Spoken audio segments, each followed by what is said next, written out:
Olá, saudações, salam! Vamos falar de literatura de cultura islâmica, né? Dois romances que eu estou terminando, ou seja, terminando os romances, que são do autor turco e de um autor paquistanês que vive na Grã-Bretanha, né? Então estamos falando de Noites da Peste, ou Noites de Peste, do Orhan Pamuk, que é um turco, né? Autor turco, ganhou o Nobel, né? Nobel de Literatura.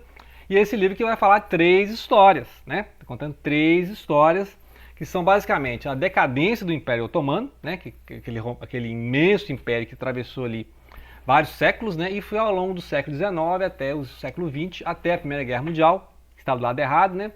E aí depois foi dominado pela Grã-Bretanha e pela França. Né? Então a gente está acompanhando aqui uma dessas histórias aí, a decadência do Império, mostrando a questão da peste, uma pandemia, né? Uma epidemia que teve uma ilha fictícia, né? E aí o romance fica meio policial, porque aqui tem a história de uma princesa, né, cujo o tio, que é o sultão, o nome do sultão é Abdul Hamid, foi um dos últimos sultões todo poderosos lá, né? Sultão é esse título, né, da nobreza lá da Turquia. E aí ela foi mantida assim, reclusa durante 20 anos, né, até que ela casou com um médico chamado Nuri. E aí esse Nuri e a princesa Pakidze, eles vão investigar a morte de um farmacêutico, um químico, né, que foi enviado para essa ilha para manter a quarentena lá, né? Só que aí você vê a tragédia que é, a confusão que é. E esse é um romance assim meio policial. Então é um romance que está contando essas histórias, né, da peste, do Império Otomano, da vida dessa princesa, por uma voz de historiadora, podemos dizer assim, porque a história acontece lá no início do século XX e aqui no final do século XX tem uma voz de historiadora, ela vai recolhendo esses relatos de época, cartas, diários, e monta esse imenso panorama, que é esse romance meio, romance histórico meio policial, né? Então a gente já falou de vários casos, aqui é interessante montar a lista dos personagens e os títulos da Turquia ali, né? Os títulos que são usados na Turquia. Você usar Efendi é de Mister, de senhor, assim, um título, né, de respeito, e é colocar depois do nome. Então coloca Nuri Efendi, por exemplo, uma coisa assim, né? Pachá, que é o Bokonski, do Bokonski Pachá. Pachá não é o sobrenome, Pachá é um título honorífico, que é depois do nome. Que a gente fala Senhor Silva, né? Lá não, você fala Silva Pachá, né? E o Pachá é um título civil e militar de dignidade, é um dignatário, né?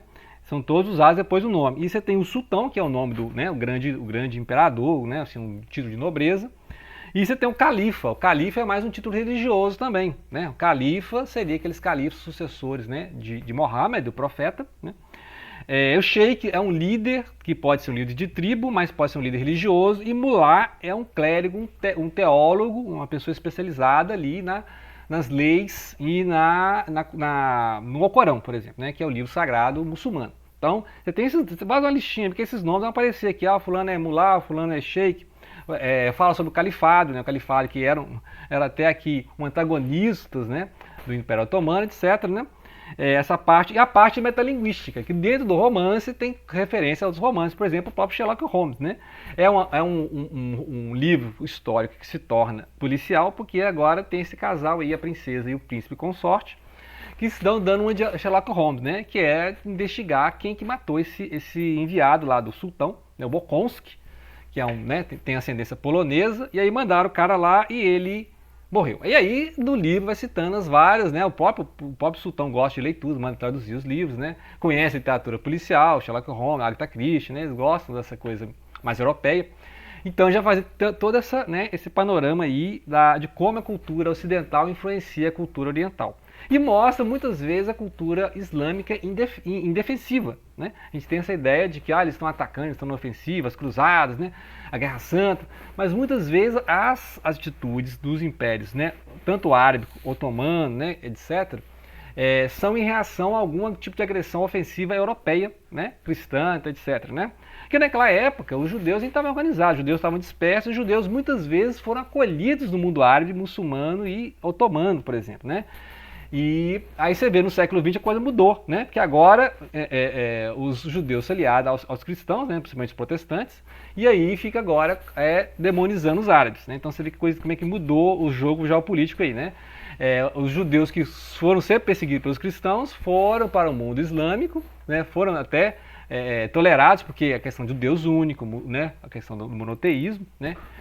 E os muçulmanos reconhecem, né, Abraão, Moisés, né? Então, o Davi, né? Então, ou seja, essa questão cultural permitiu que os judeus e os islâmicos tivessem uma convivência, até no sul da Espanha também teve isso, mas depois, quando a Espanha ficou totalmente católica, ali, os reis católicos, você viu que quem recebeu muito desses judeus foram ali o pessoal do Otomano, no norte da África, né, no próprio território que é a Turquia. Né? Então ele vai mostrando justamente essa decadência e as coisas mais surreais acontecendo aqui. Né? Por exemplo, tem um dia lá que o pessoal tá no café da manhã e quase foi envenenado, né? Alguém está tentando envenenar lá o governador da ilha, né? Colocar os biscoitinhos envenenados, aí sai investigando todo mundo. Ao mesmo tempo você tem a história da princesa, tem a história de um major, que é da ilha, né? Ele vai contando a história do major, e aí isso é uma forma de mostrar como é que o drama da epidemia atrapalhou a vida de todo mundo, né? E aí ninguém fez nada sério para controlar essa pandemia, né? Essa epidemia, que é a mesma coisa que aconteceu no nosso século XX agora, né? O nosso século XXI, que foi essa Covid-19. Né? A pessoa não tomou medidas realmente drásticas e aí a coisa foi piorando e fugindo ao controle. Depois, fica assim mais de 10 capítulos só esse problema aí. Aí lá para o capítulo 40 é que vão entrar as forças das potências europeias, que aí eles vão controlar os navios que entram e saem da ilha, né? E toda aquela questão mostra como é que a dependência, né, do Império Otomano com relação às potências europeias. E aquele sonho, né, da Turquia de ser parte da Europa. Né? Tanto é que depois vai acabar esse império desse sultão e vai ser implantada a República Laica, né, a República Secular ali na Turquia. Né? Então vai acontecer isso aí. E aí a grande parte do livro é mostrando isso, o desastre que foi essas quarentenas, esses controles, esse período de combate contra a peste, porque a população não aderiu às medidas de quarentena. Os ricos foram embora, né? Os gregos foram embora, os ortodoxos foram embora, os grandes proprietários foram embora, pegaram o navio mais próximo.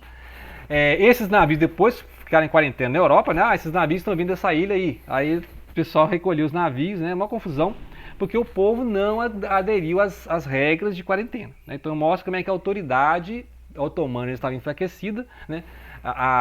E aí as questões também internas de lutas e conflitos entre os muçulmanos e os cristãos ali na ilha, né? Que lembrar que aí muitas daquelas ilhas depois ficaram para a Grécia, né? Então é uma ilha fictícia, mas é aquela região ali, né? Creta, Chipre, aquela questão ali, que são territórios disputados entre os turcos e os gregos. Né? E os gregos são, né, os ortodoxos aqui na história, né? Os cristãos ortodoxos, né? Então, resumão do livro, né? Assim fica a dica, mostrando como é que foi a decadência, né, desse Império Otomano. Outro livro aqui que vai falar do Paquistão, né? Outro Paquistão, o Tariq Ali, que ele atualmente britânico, né? Assim como Salman Rushdie saiu da Índia e foi para a Grã-Bretanha. Aqui o Tariq Ali vai contar as mesmas histórias, só que do outro lado da fronteira. Porque se lembrar que em 1947 teve uma partição ali, né? Ou seja, o Paquistão era parte da Índia, só que é uma Índia muçulmana, até onde os muçulmanos chegaram ali. E tinha aquelas guerras ali, né? Aqueles conflitos entre os muçulmanos e os hindus, né? Que são politeístas, etc. Né? Então, essa obra aqui vai mostrar o seguinte. Ele vai contar duas histórias. Vai contar a história do Platão, que é um poeta que virou pintor, amigo do narrador, o Dara. E o Dara então vai contar a história desse amigo que deixou uma carta pedindo, né? Deixou assim, ligou para ele, deixou, eu quero que você escreva a minha história, né? Porque tem uma mulher que eu estou apaixonada e ela quer um livro com a minha história. Depois se descobre que isso foi uma forma que a mulher encontrou, que a mulher vai entrar na história aqui também, contando por que ela pediu esse livro, né? E aí você vai conhecer os casos amorosos ou não, né, do Platão, porque muitas vezes era um amor platônico, né, olha a ironia da história, né? E ao mesmo tempo ele vai narrando a história do Paquistão, né? Então assim, a gente está contando histórias pessoais e essas histórias estão ligadas, por exemplo, a quem é sogra de militar, e aí militar é executado, isso foram os terroristas, né? Isso aí foram os norte-americanos, né? Lembrar que tinha uma preocupação dos norte-americanos de rastrear nessa área numa época em que eles estavam em guerra ali com o Talibã, né? E muita gente ficava procurando os terroristas ali no Afeganistão, depois descobriu que os terroristas estavam no Paquistão, né? Então seria interessante isso aí. Tanto é que o terrorista mais procurado estava no Paquistão, né? Se você pegar o noticiário, você vai ver que aquele é responsável pelos ataques do 11 de setembro, né? Nas torres do World Trade Center. Ele não estava no Afeganistão, ou seja, os americanos foram lá, ficaram um tempo, tiraram os talibãs voltaram e tal, mas muito desse pessoal estava lá no Paquistão, né? Então é interessante essas questões, e vai mostrando isso, né? Vai mostrando como é que a interferência das potências europeias e agora estadunidense na cultura do Paquistão, né? Como teve uma ditadura no Paquistão, vários intelectuais foram embora, né? Ao mesmo tempo, ele vai contar a história de uma chinesinha, né, Jindie, que é a paixão da vida dele, né? Essa chinesinha vai contar a triste situação dos muçulmanos na China, né? A gente conhece pouco isso, né? A gente sabe lá a questão da China com relação, por exemplo, aos budistas do Tibete, né? Já falam várias vezes disso, mas e a situação dos muçulmanos lá é muito complicada. Muitos desses muçulmanos foram para a Índia e quando a Índia virou, ou seja, um lado hindu e um lado muçulmano, eles tiveram que ir ali para o norte do Paquistão, né? Ou então para o litoral do Paquistão, etc. Ou seja, então é a migração de várias comunidades, né, dos muçulmanos. Os muçulmanos que saíram da Índia e foram ali para a China, né, ao longo dos séculos, depois com o fechamento daquele sistema ali, primeiro pelas guerras civis, nacionalistas contra comunistas, depois invasão dos japoneses, Segunda Guerra Mundial, depois mais guerra civil e aí os comunistas venceram os nacionalistas. Nacionalistas foram para a Ilha de Formosa. E aí o que aconteceu com os muçulmanos? Aí o resto muçulmano, né, foi empurrado de novo para a Índia, né? Essa história da chinesinha aqui, ela vai voltar com relatos da avó ou a bisavó até metade do século XIX. Então ele vai fazer um flashback total na história, né? Nesse ponto vira um romance histórico, né? Então ele é um romance assim, de memórias, de lembranças, contando toda a geração que foi exilada, né? Ou precisou se exilar, porque se ficasse lá seria perseguido, né? E aí, assim como aconteceu com a geração, né, do Hussein, que escreveu lá o Caçador de Pipas, né, do Afeganistão, que saiu logo nos anos 80 com a invasão ali dos soviéticos, né? Então essa questão ali da guerra contra os soviéticos, depois aquelas guerras civis e a guerra que levou o Talibã ao poder, né, lá nos anos 90. Então você vê interessante que vários desses escritores são expatriados, né? Ou seja, são pessoas deslocadas, estão fora de suas pátrias, né? Então Salman Rushdie, Tariq Ali, né, o Hussein, Khaled Hussein. Então são vários autores que a gente conhece, né? Da China também, vários autores chineses, né, são expatriados, não podem escrever na China, então eles escrevem no Ocidente, aí nós vamos conhecer a história desses chineses, né? As comunidades cristãs na China, as comunidades muçulmanas, né? E as comunidades budistas, né? Porque o Dalai Lama fugiu também, né? Então, ou seja, é uma história que acontece no Paquistão, várias cidades do Paquistão, acontece contando esses flashbacks, contando a história da Jindie, essa chinesinha, que casou com um amigo dele médico, né? O Zahid é um amigo do narrador que acabou casando com a chinesa, mas ele consegue resgatar a história toda, né? E ao mesmo tempo contar a história do Platão, né? E como o Platão morre e tal, e aí eles vão agora, em homenagem à memória dele, à lembrança dele, vai contar essa história, né? Então é interessante como é que tem uma história dentro de história, né? Essas narrativas assim que são muito volumosas ou não, né? Que no caso isso aqui é bem volumosa. Esses narradores têm tendência a contar uma história colocando outra, né? Será que isso é uma coisa de Mil e Uma Noites, né? Será que isso é um pouco de Mil e Uma Noites? Que você está contando um caso, e aí esse caso você lembra de outro caso, e aí dentro dessa narrativa você introduz cartas, diários, a fala de outra pessoa, né? Então muitas vezes você se perde, né? Porque muitos capítulos são alternados, você está contando a história, aí você insere outra voz, né?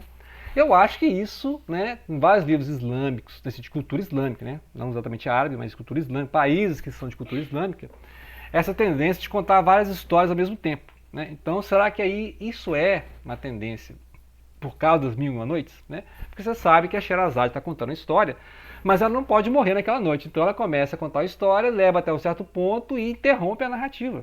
Então aí o cara vai, não, peraí, então você vai ter que viver mais uma noite para você me contar mais outro pedaço. E aí ela conta outra história. E ela só completa aquela história depois, né? Depois aí, você lembra daquela história? Aí completa. Só que ao não terminar essa história, ela começa outra, né? Então é um monte de história encaixada que faz a estrutura de histórias paralelas, né? Ela está contando um personagem, mas você sabia que esse personagem tem uma avó que morou na China? Aí começa a contar a história da avó que morou na China, entendeu? Então muitas vezes fica confuso, mas é bom você fazer os núcleos de personagens, né? Que você coloca um núcleo 1, essa história principal tem esse personagem, tem essa história paralela, né? Então é interessante, esses dois livros eu recomendo fazer isso, né? Porque o livro pode estar contando até 2, 3 histórias, e aí você fica meio perdido, né? Então fiquem as dicas de leitura, né? 2 obras de cultura. Aqui a Turquia e aqui o Paquistão, né? A cultura islâmica no mundo, para a gente conhecer o Oriente e parar de orientalismo, né? Como diz o Said, né? Que essa questão de você ficar julgando, né? o Oriente como uma coisa exótica, excêntrica, né? Não, você tem que conhecer, né, as pessoas que vivem lá no Oriente, né, e parar com essa ideia de preconceitos, né, orientalistas, ok? Grato pela atenção, não deixem de compartilhar.